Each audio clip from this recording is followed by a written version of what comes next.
I'm giving you this information continually to create continually and maintain the atmosphere of end times in our midst. And then again, reminding us, even if it is end times or not yet end times or still long time, we are always to be prepared because anytime you and I will die. Okay? Amen. Okay? And for the informations of many, coming from a policeman who is here in our midst, just right this morning, at 7 o'clock in a worship service, Christian service in Marawi, there was an explosion and several worshipers died on the spot. So this is what we call, we are in a jihad. They hate Christians, they hate Jews, they hate us, they hate America, and all those who call upon the name of Christ, they hate them and they will kill them. Are you ready to be killed?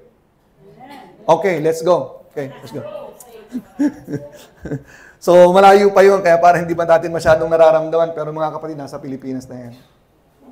Okay? Nasa Pilipinas na yan.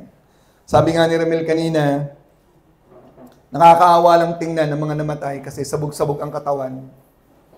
Okay? Dilapidated yung katawan. Pero, sa mata lang po ng tao yun, pero yung mga taong nangamatay na sumasamba sa Diyos, imagine, namatay kang sumasamba sa Diyos.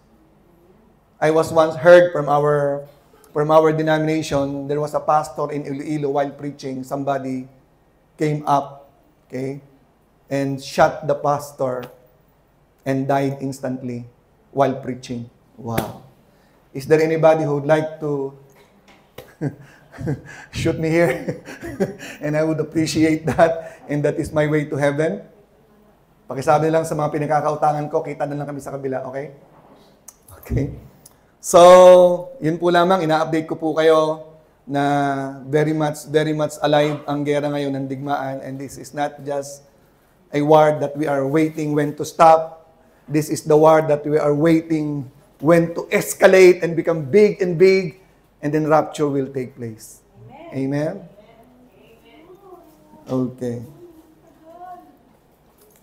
Doon po sa gustong-gusto ng mamatay na naandito, pakisakal nyo lang ho yung mga yan, please.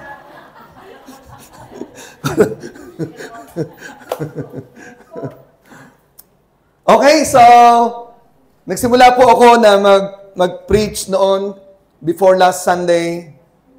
And I can't help it but to really say thank you very much for all your efforts and support for the very wonderful presentation and celebration we had last Sunday, though hindi po ganun kakumpleto ang kaligayahan ko kasi meron akong mga bagay na gusto kong makita ang tao, hindi ko nakita. Salamat na lang at nandiyan pa rin sila ngayon. Amen? Okay, so totoo yun. Pag may inaasahan akong tao, hindi ko nakita, nalulungkot po ako. Di ba? At pag mga tao ko nakikita, hindi ko inaasahan, masaya rin ho ako dyan, lalo na. Okay, so ngayon po, tuloy po natin ang ating topic about God's faithfulness. Gusto ko maging meaningful po sa atin yung kaisipan at lumalim ang ating pagkaunawa pag sinabi po nating God is faithful. Okay? So, dediretso na po ako doon. Dinefine ko po last time, ang ibig sabihin ng faithfulness is yung firmness doon sa iyong pinaninindigan, firmness sa iyong mga... So, to complete the definition, I move to the second point. The description, meron pong 4 na elemento pag sinabi po natin at para maintindihan po natin na ang Diyos ay tapat. Okay? So pag sinabi natin faithful, it is consistency. It is about the integrity, okay, ng Panginoon. Okay? Na siya ay hindi nagbabago. Unang-una, it has something to do with His personality, right? Pag sinabi natin God is faithful, we have to understand that God's person, when we say He is faithful, it means in the Bible that God does not change. Anong verse po ang inyong natatandaan na ang Diyos ay hindi nagbabago? Meron po bang isang natandaan man lang kayo? Okay, anong verse sa Bible ang Diyos ay faithful? Tikboy, i-recite mo. Saan sa Bible nagsasabing God is faithful?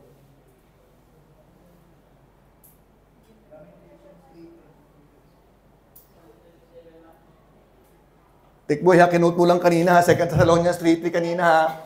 Ikaw, Tikboy, hindi mo tinatandaan yung kinote mo. Binanggit niya kanina, 2 Thessalonians 3:3, God is faithful, He will keep you from evil.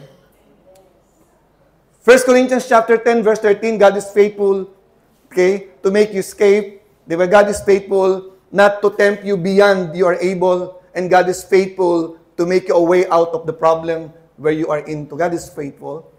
1 Thessalonians chapter 5, verse 24, God is faithful who called you, okay, who will, sabi doon, God is faithful to call you, who will continue until the end. Yan po yan. Who also will do it. Ang dami pong verse sa Bible about God's faithfulness. And then one thing in the Bible about God's faithfulness, in the Old Testament, madami pong verses yan about God's faithfulness. Pero ang isa po na di-describe ng God faithfulness, na hindi po siya pwedeng hindi magiging faithful kasi hindi po siya, wala siyang shadow of turning. It is in Hebrews chapter 6, verse 17 and 18. Tingnan po natin. Yes, Hebrews, Lamentations 3:23. Mamaya babanggitin ko po yan. Hebrews 6, wherein God willing more abundantly to show unto the heirs of promise, okay, to the heirs of promise the immutability of His counsel. Ibig sabihin, immutability, hindi nagbabago ang kanyang mga karunungan, ang kanyang mga sinabi, confirmed it by an oath, verse 18, that by two immutable things in which it was impossible for God to lie. Kaya kung meron pong bagay na hindi kayang gawin ng Panginoon ay ang maging unfaithful. Okay? There is one thing that God cannot do. There is nothing impossible with God, but the Bible says there is one thing that is impossible for God. What is that something? For Him to be unfaithful. He cannot lie. Okay? Hebrews 13:8, God is the same yesterday, today, and forever. Okay? That makes God dependable and reliable to be trusted. Okay? Alam nyo, ang mga tao madaling magtiwala sa mga taong lagi namang bumibigo sa kanila. Hindi ka na nadala? Pinautang mo na naman? Ikaw talaga? Ano? Nakipagbalikan ka na naman? Grabe ka magtiwala. Pero pagdating sa Diyos na hindi tumatalikod sa atin at laging faithful, hirap tayong magtiwala sa Diyos. Ewan ko ba? So ang hamon ko po ngayong hapon, para tumatag ang ating paniniwala at pagtitiwala sa Diyos, na sa Diyos, ang Diyos kailanman hindi ka bibiguin. Hebrews 13:5, He will never leave you nor forsake you.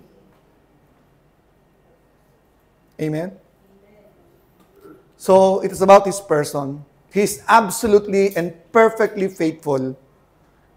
Sa atin, may mga faithful din. May mga asawang faithful din, pero hindi 100%. Di ba? Okay, Alexa. Kung i-gauge natin 1 to 10 si Dennis, gano'n ka-faithful siya sa'yo? 1 to 10. Uy, sumagot. Hay, nako. Mag-go-grocery kayo mamaya niyan, Dennis. 1 to 10. Ay, nako. Mag-iingat ka. Tanungin mo natin si Jen. 1 to 10, kano ka? Yeah! 11! Ay, Romel, may pabibili mamaya sa iyan. May ipabibili, maniwala ka sa akin. Di ba? Sino pang gusto rito Ay, ayaw kong tanungin yan. Sasabihin yan, 2. Okay. So, tuloy po natin, God is perfectly and absolutely faithful.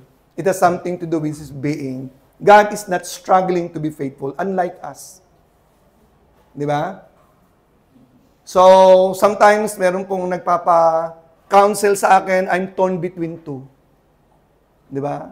Manatili ba ako ditong faithful o iiwanan ko siya? Or etc. Sometimes tayo, nag-i-struggle tayo to become faithful. Pero again, Lord, there is no struggle in Him. You will always find Him faithful. Amen? Number 2, pag sinabing faithful, hindi pwedeng faithful lang siya para sa kanyang sarili. Okay? Kaya nga po ang Diyos, hindi pwede yung yung tinatawag nating oneness. It will not stand. If God is a God of love, He cannot be one. Because love is not love if it is not shared with. The reason why the doctrine of Trinity is very much biblical because love is shared among the triune God.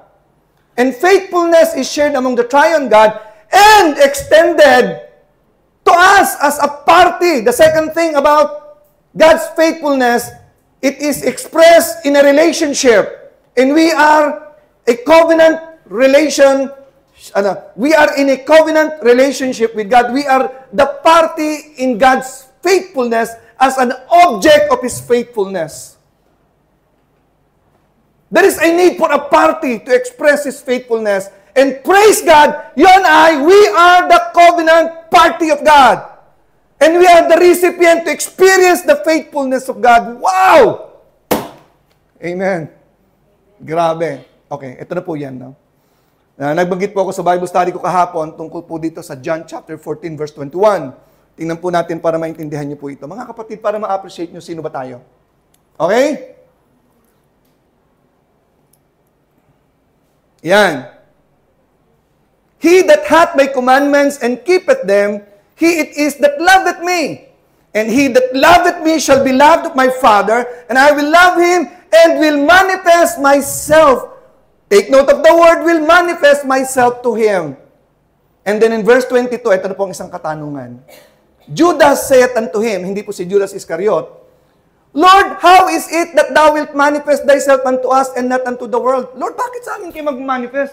Bakit hindi sa sanglibutan? Hindi ko alam kung ito'y pagtatanong ng nagtatanong lang o parang kini-question na si Lord, bakit sa amin lang, ba't hindi sa world? O masyado siyang nababurden sa world? I don't know. Okay? Why not to the world? Why to us? Would you like to know the answer of God? Why? Bakit sa amin ka magmamanifest? Ibig sabihin ng manifest, bakit sa amin ka magpapakita? Bakit sa amin ka maghahayag ng iyong pagka-Diyos, ng iyong greatness? Bakit sa amin? Ba't hindi sa mundo? The world needs you. Why not to us only? And you know what? The answer of the Lord in verse 23? The same. Jesus answered and said unto him, Judas, if a man love me, he will keep my words. And my Father will love him. And we will come unto him and make our stay with him. And that is just the time that we will keep on manifesting, okay, with him. Anong point? Anong point? Nag-guess nyo na? Tulungan ko kayo. Okay. Hindi ako pwede mag-manifest sa mundo. Sa inyo lang. Paano ako mag-manifest sila? Wala nga silang pakialam sa akin eh. At hindi sila ang covenant relationship ko. Kayo! Ang aking activity, ang aking katotohanan, ay para lang sa mga taong mag-iingat ng aking salita. Dahil pag iningatan yung aking salita, nagtiwala kayo sa akin, doon lang ako makakakilo sa inyo. Anong pakialam ng mundo sa akin? Iba ang Diyos nila eh. Pinili ko kayo as my covenant people for the purpose of having a relationship with you so that you may know who I am, that you may see the greatness of my being God, my goodness, my mercy, and my life. It's only for you guys. Amen? Are you not amazed that God chose you to be a covenant people and we're just not mindful of that privilege that we are the covenant people of God and that we're supposed to indulge in God instead of indulging in the world, of nonsense things in the world? We're missing a lot in life for not really experiencing the reality, the goodness, the power, the vastness of His greatness. Amen. Yun ang aking pinupoint out, mga kapatid. Sana maintindihan po natin yan po. Liwanag. Kaya lang kikilos ang Panginoon sa buhay mo dahil iniingatan mo kanyang salita. Pag iningatan mo kanyang salita, naniwala sa kanyang sinabi, then He can work with you. Pero kung hindi mo alamin ang kanyang salita at wala kang pakialam, papichi-pichi ka lang. Sa ilonggo pa, paupod-upod ka lang. Di ba? Pasama-sama ka lang. Awit sila, awit din tayo. Uy, tumaas ng kamay. Taas din tayo. Uy, sumigaw. Sigaw din tayo. Pero walang reality ng Panginoon sa'yo because you're not a keeper of the word. Amen? The keeper of the word are the people who are in a covenant relationship. And God is interested only with that party in a covenant. That's point number 2. The element in His faithfulness for us to understand and be beholden to His faithfulness is that it is His person that is faithful. And there's no struggle in Him, unlike us. Aaten ba ako o hindi? Gagawin ko ba to o hindi? Laging inaagaw ng laman ang glory ni Lord sa buhay natin. Inaagaw ng laman ang tunay na kasiyahan sa pagsunod sa Panginoon, sa pagsunod sa ating mga pita ng laman. Kaya hindi po natin nararanasan ang katotohanan ng Diyos. Okay? Pangatlo, hindi po lamang kanyang person, hindi lamang covenant people. Okay? It has something to do with this promise. Pag sinabing covenant, nagtipanan kayo, parang nung kinasal kayo. Ang sabi ko doon sa isang counseling ko, i-recall mo nung ikinasal kayo. Paano kayo sumumpa sa Diyos para sa asawa mo? Naiibigin mo siya. Okay? Katulad ng pag-ibig ni Kristo sa iglesia. Okay? I-recall nyo. Paano kayo nagsimula? I-recall nyo ang pag-ibig ng Panginoon. So, hindi pwedeng hindi sumumpa at may sinumpaan ang Diyos sa atin. Okay? Na mga mabubuting bagay. Katulad ng kanyang sinabi kung paano ng Biblia, inialay ni Jesus ang kanyang buhay sa atin. Imagine, ang kanyang pag-ibig is expressed by laying down His life for us. Meaning to say, all throughout your life as a covenant people of God, okay, that value will not change. That God gave His life for you. And what is it for me? Kung ibinigay ng Panginoon ng kanyang buhay sa akin as a token of His love, maaasahan ko na wala nang bagay pa na ipagkakait siya sa akin dahil mismong buhay na binigay niya sa akin for my betterment. For my betterment. I am assured of that. Kaya ang ganda ng message na song. His plan is still to prosper. He has not forgotten us. Okay? He is sovereign over us. Okay? Tutuparin niya ang kanyang mga pangako in His own way, in His own time. It involves God's promises. At walang isang bagay sa kanyang pangako na hindi niya gagawin. Hindi lamang pangako, letter P, plans and purpose. Okay? So ako po ay second preaching pala ngayon about God's faithfulness. I have another round next Sunday. Pero tatapusin ko po ngayon according to my timetable. Okay. Yung plano niya sa buhay mo at yung layunin sa buhay mo, hindi pwedeng niya tutuparin yun. Hindi ka nilagay ng Panginoon sa mundo to create your own plan and purpose. You know why? You will get bored. You will be frustrated. Anything that you plan to do or you propose to do, not for Him, not originated from Him, is nonsense. Only the purpose and the plan of God will make sense. Okay? Alam na po natin lahat yan, narinig na po natin yan. Dineclare na po niya ni Solomon, everything under the sun is vanity. Ang mga taong mayayaman na walang kinalaman sa Diyos, pag namatay, parang hayop lang. Sabi ng Biblia. Huwag na natin silang tularan. Huwag na tayo magpakahayop, mga kapatid.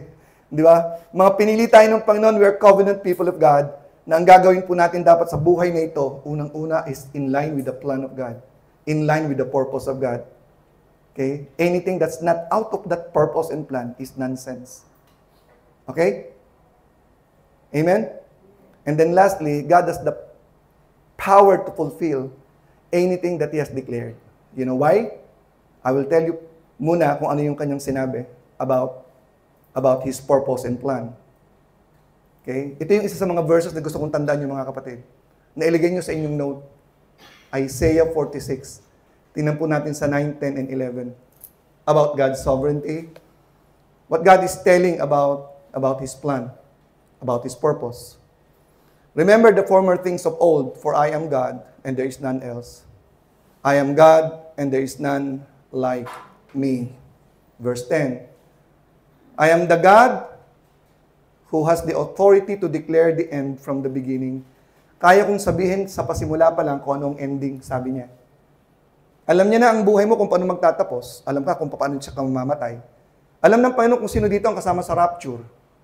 Okay? Alam niya ang beginning from the end. Kaya niyang sabihin ang buhay mo nang walang mintes ni isa.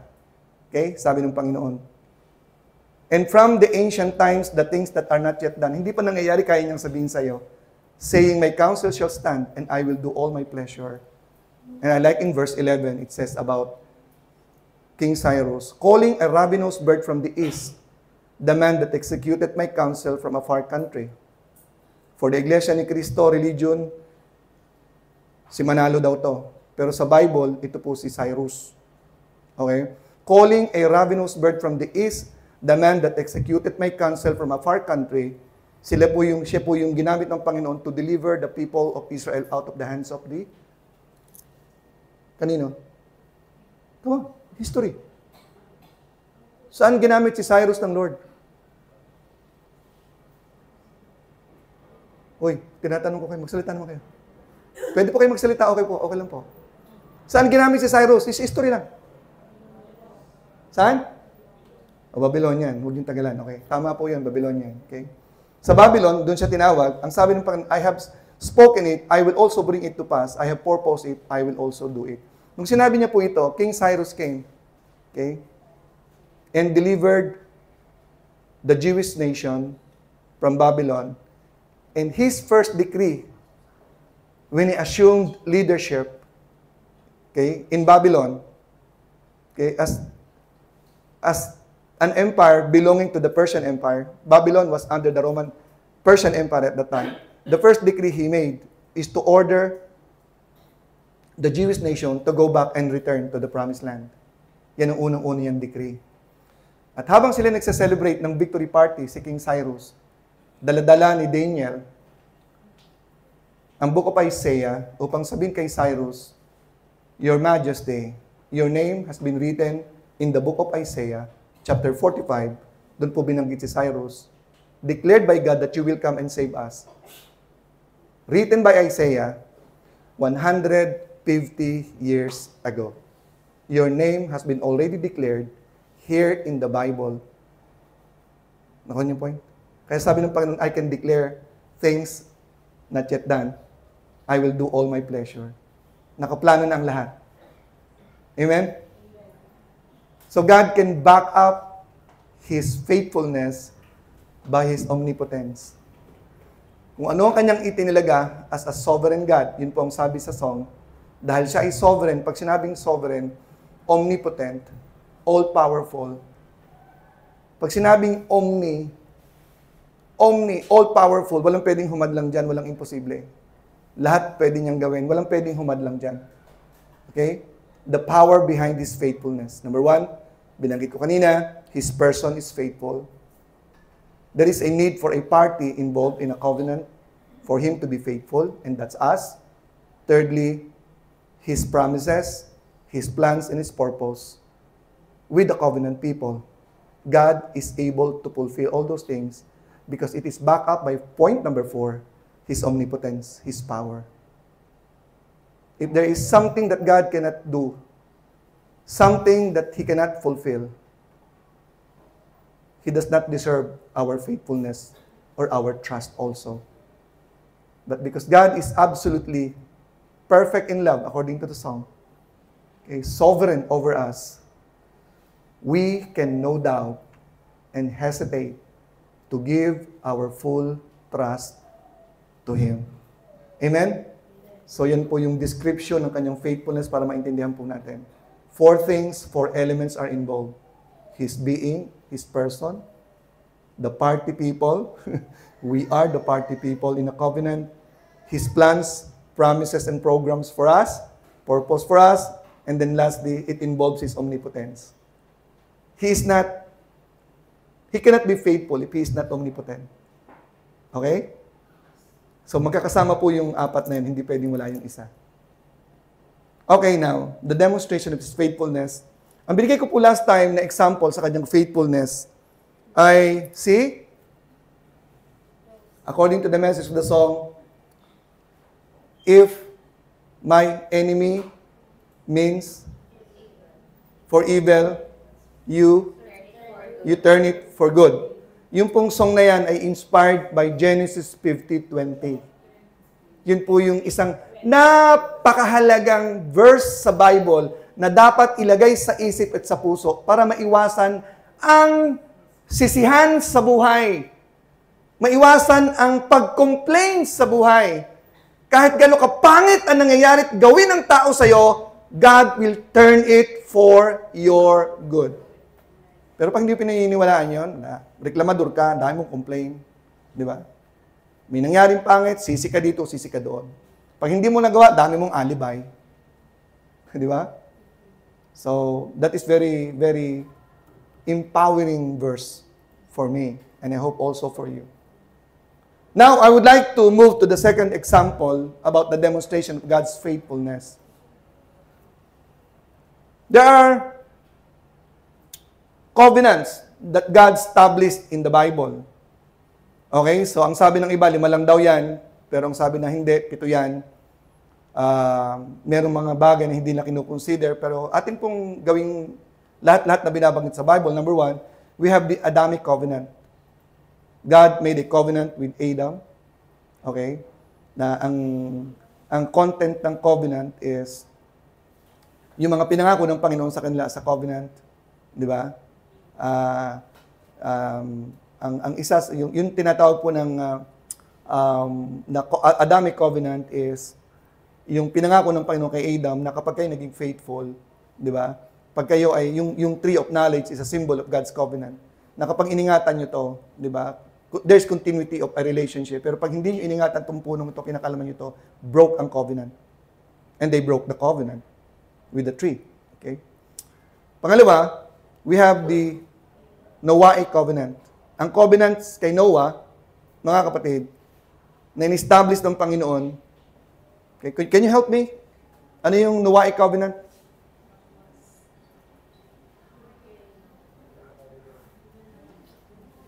Ang symbol ng covenant ni Noah ay rainbow. Na ang ibig sabihin noon, hindi ko nagugunawin ang mundo sa pamamagitan ng baha.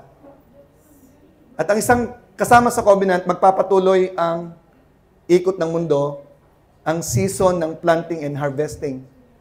The season, magpapatuloy yan. Yan po yung Noahic covenant. Ano po naman ang pumapaloob sa Abrahamic covenant na isa sa mga factors na pinag-aawayan ng Arab, ng Muslims, ng Hamas, ng Palestinian? Hanggang ngayon, ito po ang pinakapunot dulo po ng Abrahamic covenant. Ang Abrahamic covenant po, in chapter 15, makikita natin, ay ang pagpapangako ng Panginoon, isa sa pagbibigay ng lupain ng Kainaan. In chapter 15. So, yun pong isa sa pinaka-content niyan. Na ang heir daw po ni Abraham, ay unang-unang anak ay si Ishmael, na became Arab descendants. Okay? Sila po yung nagkiklaim na sila may karapatan dyan. Yan po ang punot dulo niyan. Mahabang kwento po yan. Pero yan po ang pinagmulan.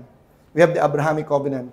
Next covenant that is very famous and recognized by the Jewish and cannot be denied is the Mosaic covenant. So dito po nag-establish ang Panginoon through Moses representing the people of Israel as a covenant people when they established the covenant in Exodus chapter 19. Remember that? Na aking message, di ba? So the Mosaic covenant is a covenant between God and the people of Israel. And at that time, makita po natin na ang Israel has been married with God. Okay? If you will read Isaiah chapter 54, he is the husband. Okay? And the bride is Israel. Okay? And what's the next covenant from Mosaic covenant? Davidic covenant. After the Davidic covenant, we have the last covenant. What is the last covenant?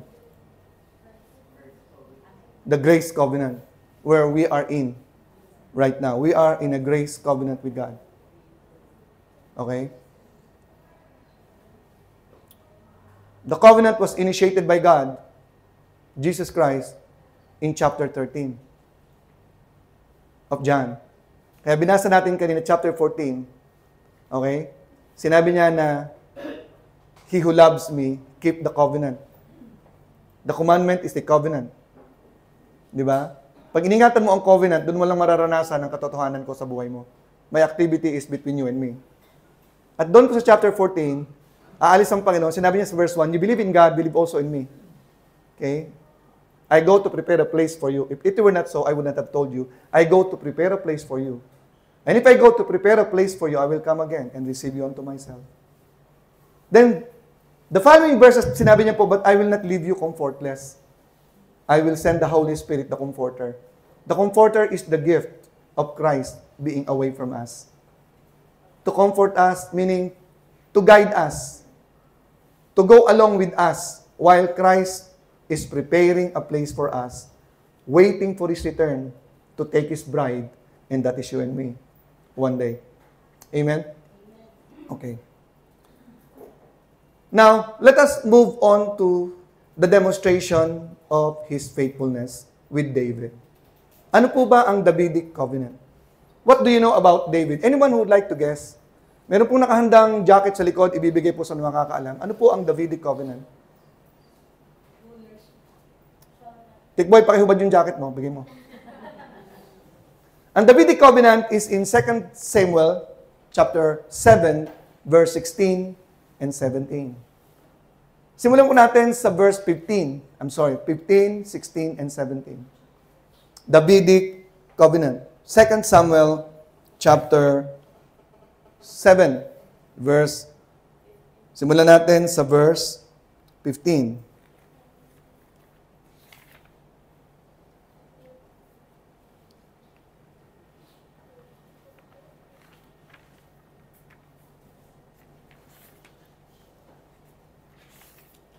Tingnan natin kung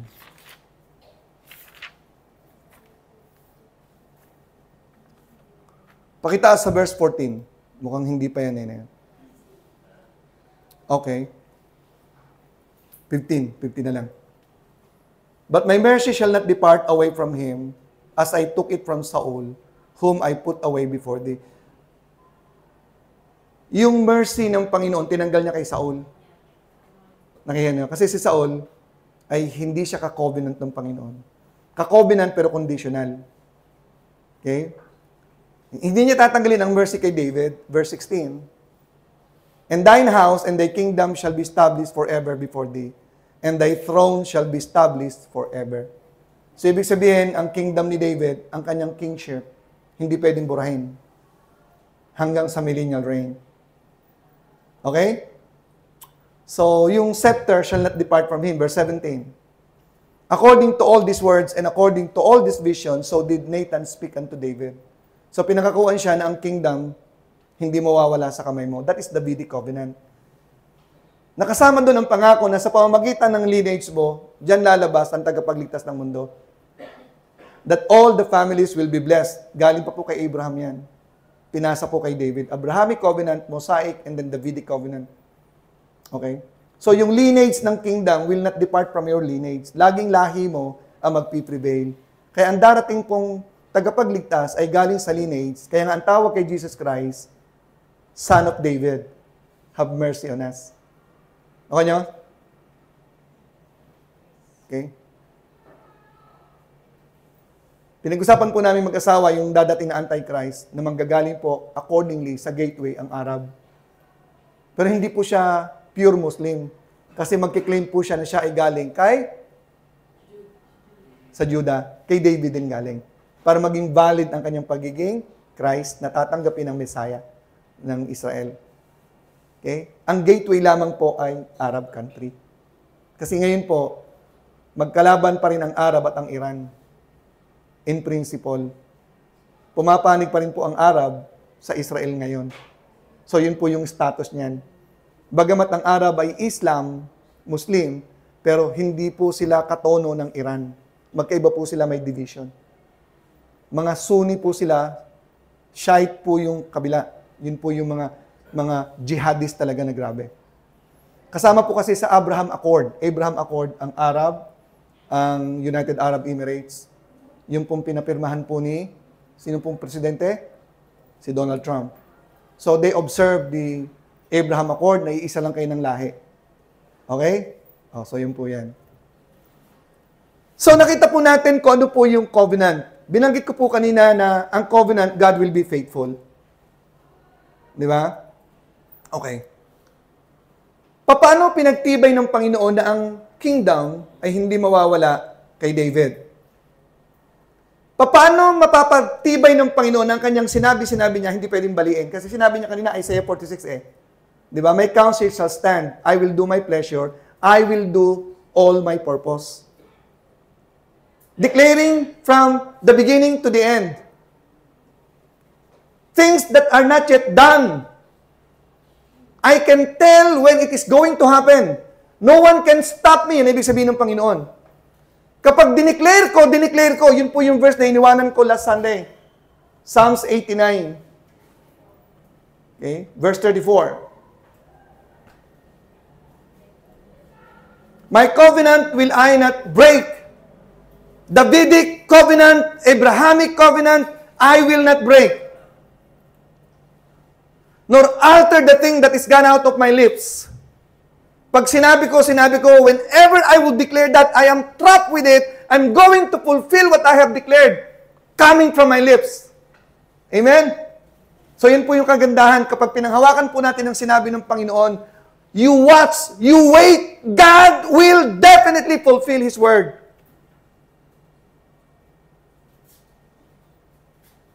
He has not forgotten us. His plan is still to prosper. Ang ganda ng song kanina na yun. I'm reminded of that. Because there is a promise that I'm claiming from God and with God that is about still to be fulfilled. He has already fulfilled Psalms 91 verse 15 to me. He shall call upon me and I will answer him. Yes. And I will be with him in trouble. God has been with me in all my troubles and you know that. You are witnesses of the trouble I've been through and I'm going through, and God is with me in my trouble, and I'm waiting for the deliverance, and I'm saying it is now. God will finally deliver me from all of these things, and He will honor me, because that is His word for me. Psalms 91:15. Wow, andyan pala. Yan po yung pinangahawakan ko, that God will deliver me. It has been declared by God. It has been declared in the heavens. Long time ago, before my problem came, I have been already delivered. Amen? Wala pa yung problema, dineliver na ako ng Panginoon eh. Di ba? Kaya we can always smile at the storm, dance in the middle of the fire, because of God's promises that He is faithful. Okay. I would like to bring you in a scenario wherein there is a power play behind the covenant of God. That He will not let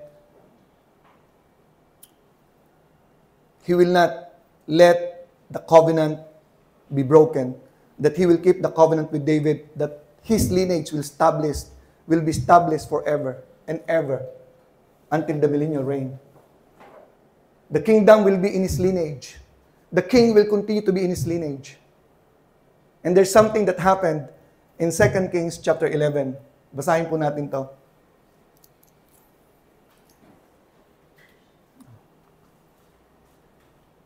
Pamilyar po ba kayo dito? Binasa na po natin. Nagkaroon na po tayo ng exam sa 2 Kings before. Wala ba si Ernie dito ngayon? Again, congratulations to Ernie and to Ora for the top-notchers in the last exam. For the information of many, I have already given the prize to Ernie last Sunday. Okay? I gave already the $1,000 to him. Nag-wave na po si Ora. Binigyan natin kay Ernie $1,000.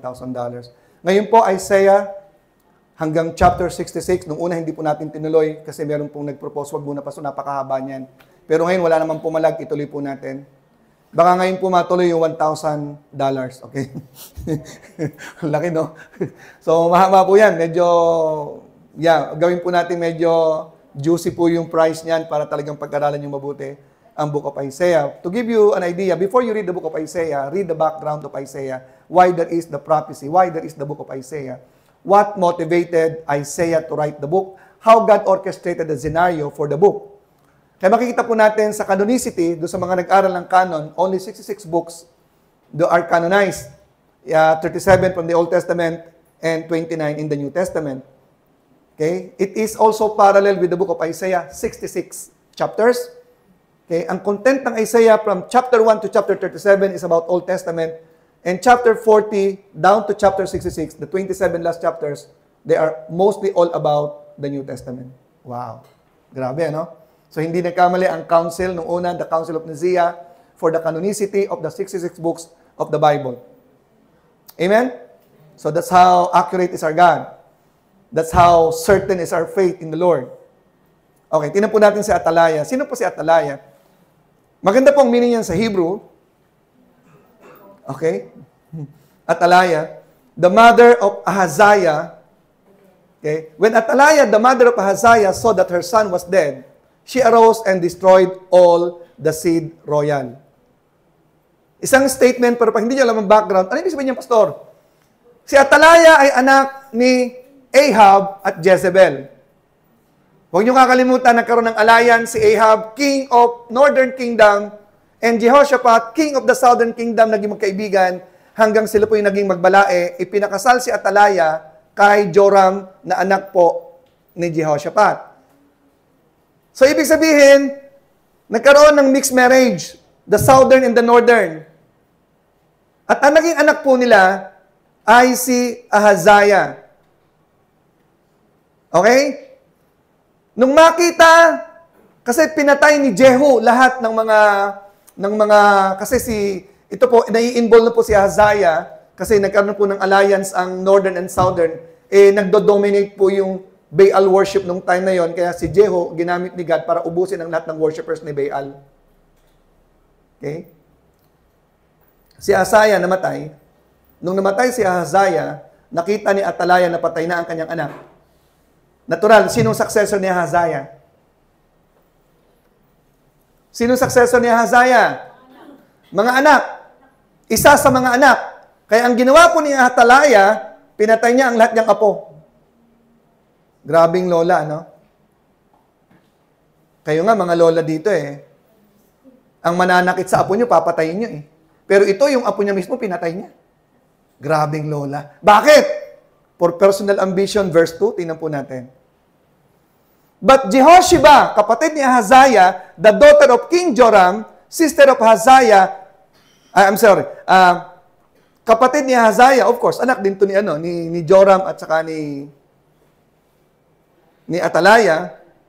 So, siya ay secretly, because may pagka-righteous siya, tinago niya si Joas, the son of Ahaziah. Ito po yung nakaligtas na kaisa-isang anak. And stole him from among the king's sons, which were slain. And they hid him, even him, and his nurse in the bedchamber from Atalaya, so that he was not slain. This is without the knowledge of Atalaya. Merong apo na hindi napatay. Siguro sa daming apo, hindi nakilala ang kanyang mga apo, merong naitakas na isa na ang pangalan ay si Joas. In verse 3, and he was with her hid in the house of the Lord 6 years, and Atalaya did reign over the land. So si Atalaya po ay nag-reign in the northern kingdom and as the southern kingdom, pinag-combine niya po at inintroduce niya po ang Baal worship. So ibig sabihin, si Atalaya, ginamit ni Satanas para yung covenant ng Panginoon kay David ay maputol. Kasi wala na sa lineage galing na ito kay Ahab hindi na itong ruler Pero makita po natin dito ang faithfulness ni God, ang kanyang sovereignty. Kapag sinabi niya, walang pwedeng bumali. Verse 12 na po tayo, i-shorten po natin. Matapos pong ilabas si Joas at the age of 7, and he brought forth the king's son and put the crown upon him, Jehoiada, the high priest at the time, the priest, and gave him the testimony, and they made him king and anointed him, and they clapped their hands and said, God save the king. Verse 13, tingnan po natin. And when Atalaya heard the noise, the guard of the people, she came to the people into the temple of the Lord. Ano yung naririnig kong ingay dito? Ako yung reigning king, ako yung reigning queen. And then verse 14, and when she looked, behold, the king stood by a pillar, as the manner was. Meron po kasing place kung saan ina-anoint ang king. Nakita niya doon, merong ina-anoint na king, the princess and the trumpeters by the king, and all the people of the land rejoiced and blew with trumpets, and Atalaya rent her clothes. He cried, treason! Treason! Tinraidor niyo ako! Bakit nangyari to? Hindi niya alam kasi, di ba? She cannot outsmart God. Okay? Verse 15, but Jehoiada the priest commanded the captains of the hundreds. Okay? At pagkatapos ay pinatay na po verse 16, finally, and they laid hands on her, and she went by the way by the which the horses came into the king's house, and there was she slain. Atalaya was exterminated. Atalaya was removed again. Okay? To hinder the plan of God. Mga kapatid, again, gusto kong balikan natin ang purpose ng Panginoon, ang plan at ang promise niya. Kapag sinabi niya, walang pwedeng humadlang. Satan was behind in this scenario para maputol ang covenant at maputol ang pangako ng Panginoon. Mga kapatid, tandaan niyo po ito, ang plano ng Diyos sa atin at ang pangako ng Diyos sa atin, walang sinumang Satanas, Punso Pilato, na pwedeng pumigil niyan at makakapigil. Walang anumang Dead Sea or Red Sea na pwedeng humadlang sa plano ng Diyos sa kanyang tao. Remember Joseph? Mismo mga kapatid niya ang pwedeng kumitil ng plano ng Panginoon sa kanyang buhay. They meant evil, but God meant it unto good. The wife of Potiphar attempted, used by Satan to destroy the plan of God that was given and planned by God with Joseph, and it did not prosper. Mga kapatid, panghawakan natin ang mga pangako ng Panginoon. Ang plano ng Diyos sa atin, huwag tayong manghihinawa dahil ang Panginoon is very much powerful na tutuparin niya ang kanyang plano sa buhay natin till the end. Walang anumang uri ng bagay, walang baha, walang bagyo, walang kapangyarihan, walang demonyo, walang Satanas na pwedeng pumigil sa plano ng Diyos katulad ng ginagawa ng mga ito. God can be trusted. Sinabi niya na po yan, I am sovereign. I can do all my purpose. I will do all my pleasure. We are much privileged people. We have a God like God who will not turn away from us. There's no shadow of turning. Amen? Okay. I would like to move to the last point. Konti, may time pa po ako. 10 minutes. Okay. Finally, the faithfulness of God depended. Ibig sabihin, depended, pinagtiwalaan. I have so much to say, many things to say about my last point. Pero nais ko pong balikan yung sinabi ko po, Psalms chapter 89, simulan po natin sa verse 31. Ang covenant ng Panginoon ay meron pong tinatawag na decree. Yung kanyang plan and purpose, pag sinabi niyang plano ko kay David, ito yung plano ko sa kanya, hindi pwedeng baliin yan. Pero meron siyang promises na conditional sa covenant. Okay? Yun din po yung binanggit ko niya sa John chapter 14, na kung sino mag-iingat ng aking utos, I will manifest. Merong maraming bagay sa Biblia na sinabi ang Diyos na conditional. Mangyayari lamang yan pag naging faithful ka rin. Pero meron mga bagay na faithful ka't hindi, gagawin ko yan. Kaya kung titignan po natin, Psalms 89 muna sa verse 1 and 2, doon mo natin tingnan, there are 6 times the word faithfulness about God is mentioned. 6 verses, pero tingnan natin sa verse 1. I will sing of the mercies of the Lord forever. With my mouth will I make known thy faithfulness to all generations. In verse 2, for I have said mercy shall be built forever, thy faithfulness shalt thou establish in the very heavens. So makita po natin ang kanyang pagbanggit, lagi magkasama ang mercy at faithfulness. Nakita nyo? Lamentation chapter 3 verse 22 and 23, binanggit din po dito. Babalikan natin mamaya yung Psalms 89. It is the Lord's mercies that we are not consumed because His compassions fail not. Verse 23.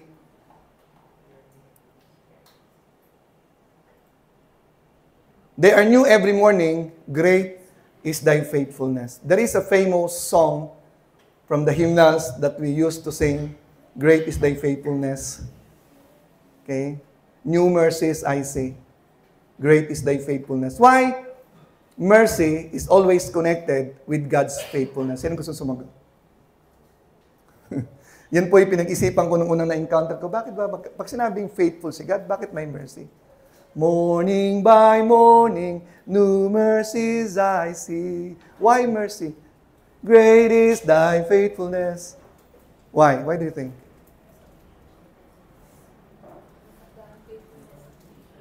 Alam niyo kung bakit? Hindi pwedeng kasama ng mercy o hindi pwedeng kasama ng faithfulness ang mercy ni Lord. Dahil ang kanyang covenant people like us will always be found unfaithful. And that is the mercy comes. Even if you are unfaithful, because I am being backed up by my mercy, I will continue to be faithful to you. I will fulfill my purpose for you. I will bring you to heaven if you are even departing from my word. Okay yung point? Kaya may mercy, laging nakakalang ang Panginoon kasi we will always be found unfaithful in many, many areas of our lives. But God will continue to be faithful. Yun ang ibig sabihin, okay, ng Psalms 89 verse 31. Tuloy po natin. Dito tayo magtatapos, mga kapatid. A lot of things to say next Sunday about God's faithfulness. But for the meantime, ang sabi ng Panginoon, if they break my statutes and keep not my commandments, yan. As a covenant people of God, God knows that we will be found unfaithful. Then I will visit their transgression with a rod. Hindi po pwedeng hindi ka nagtatapat, okay ka lang. Ako nagtatapat, ikaw hindi. Pareho lang tayong okay. Hindi ko pwede yan. Sabi ng Panginoon, I will visit your transgression with a rod. In their iniquity with stripes. There is corresponding consequences in our unfaithfulness. Joseph suffered a lot, though there was not found in him of any unfaithfulness recorded in the Bible. David suffered a lot because of unfaithfulness. The goal of God in allowing us to go through pains, storms, fire is that the building up of our character to be faithful in the covenant. That is the main goal of God. Faithful or unfaithful will go the same things for the building up of our character. Much more kung tayo ay laging bumabaliktad, mas maraming pains, mas maraming suffering sa mga taong bumabaliktad sa kanilang commitment kay God. If you belong and if you believe that you belong to the covenant people of God, and your unfaithfulness, okay, will not suffer the consequences, you watch out. You might not be a part of the covenant people of God. Don't take it slightly. You mean business with that? Am I a covenant people with God?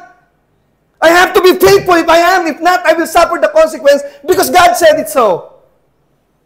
If I am not suffering because of my unfaithfulness, maybe you're perfect. God is just perfecting you the more. Amen? I will visit your transgression. Good news, verse 33. Nevertheless, my loving kindness will I not utterly take from him, nor suffer my faithfulness to fail. Grabe, no? Mararanasan lang consequences. I will not ignore the unfaithfulness, pero andun pa rin ako, nagmamahal pa rin sa kanila. Hindi ko pa rin sila bibiguin sa aking mga grand plan, sa mga decree ko sa kanilang buhay. David will continue to be David. Joseph will continue to be Joseph. I will fulfill my purpose for Joseph. I will fulfill my purpose to David despite unfaithfulness in some areas of his life. But there were great expressions of faithfulness also in the life of David that will be discussed next time. Noel Anciano will be Noel Anciano. The plan and purpose of God for me, God will fulfill. And I have seen it, God fulfilling. And there is thrill in my relationship with my God. The reason why I am preaching, okay, like this, since I started preaching, because I'm very much eager to share with you the experiences that I have with my God. I'm experiencing the greatness and the reality of God. I have found by God unfaithful in many areas of my life, but God did not utterly take His loving kindness from me, and He will fulfill His plan for my life until He comes. Let's continue to strive to become faithful to God and experience having a wonderful relationship with no one else but God Himself, the greatest lover, the most faithful one. The greatness of God is for us to be experienced. His mercy, His love, His prosperity, His power, His authority is for us to experience. Just keep hanging on. Shall we all rise?